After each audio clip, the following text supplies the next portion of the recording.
Bonjour à tous et bienvenue dans cette nouvelle méditation biblique en vidéo. Je m'excuse pour l'absence de vidéo ce jeudi, j'ai été un peu pris par le temps, mais on se retrouve aujourd'hui pour continuer notre parcours dans l'évangile de Luc, avec donc aujourd'hui Luc 5, les versets 12 à 26. On voit dans ce texte, comme depuis le début de l'évangile, que Jésus continue de révéler un petit peu plus ce qu'il est vraiment. Et il va le faire d'une manière particulière, en fait, il révèle qui il est en révélant l'étendue de sa puissance. Il révèle qui il est en révélant petit à petit ce qu'il est capable de faire. Ce qu'il est capable de faire, eh bien, on l'a vu depuis le début, il est plus fort que certaines choses, et là, il continue à guérir des malades, et cette fois-ci, des maladies qui sont très graves, voire même incurables. D'abord, un lépreux, et puis ensuite, il va guérir aussi un paralytique, des maladies qui, encore de nos jours, sont des maladies sérieuses, et qui, si on les attrape, et que même si on arrive à une guérison, peuvent laisser des séquelles importantes, peuvent être difficiles à porter encore aujourd'hui. Et en fait, Jésus va montrer que même ces maladies-là, il est plus fort qu'elles. Il les maîtrise, il les combat. Et là, c'est une guérison totale, parfaite, où il n'y a aucune séquelle, où les personnes sont réellement guéries complètement. Et cela va attirer les foules. C'est cet aspect spectaculaire des miracles et des guérisons que Jésus fait qui va venir attirer les foules.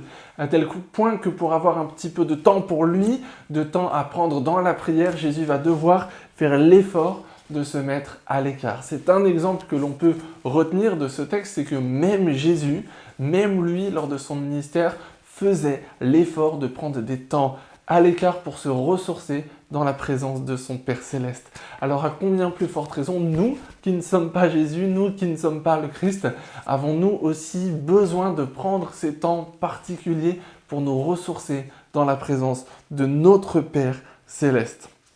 Donc, c'est ces miracles-là qui attirent les foules. Mais en fait, est-ce que c'est réellement le plus important? Pour voir ce qui est réellement le plus important, on peut regarder dans la chronologie selon laquelle vont se passer les événements concernant le paralytique.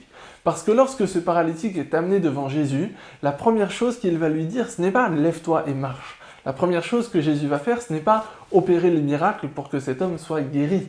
La première chose qu'il lui dit, c'est que ses péchés lui sont pardonnés. Et il met ça en premier parce que, en fait, c'est ça le plus important.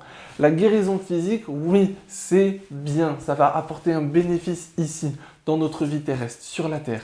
Mais le fait que les péchés soient pardonnés à cet homme, ça va pouvoir avoir une répercussion éternelle et spirituelle pour lui. C'est ça le plus important. La vraie maladie de laquelle Jésus est venu pour nous guérir, ce n'est pas nos maladies corporelles, c'est le péché dans nos vies qui nous empêche d'accéder au royaume de Dieu.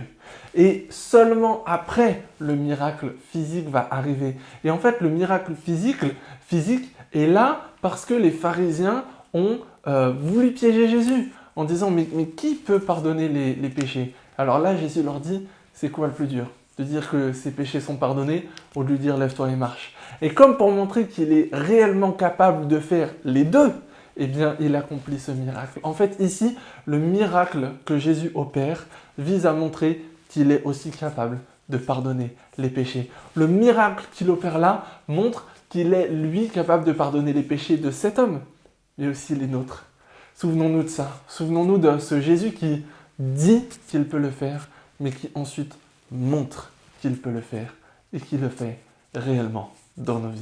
Je vous souhaite une très bonne journée. Je vous dis à demain pour notre culte à 10h30 dans notre église et puis à la semaine prochaine pour la suite de ces méditations bibliques.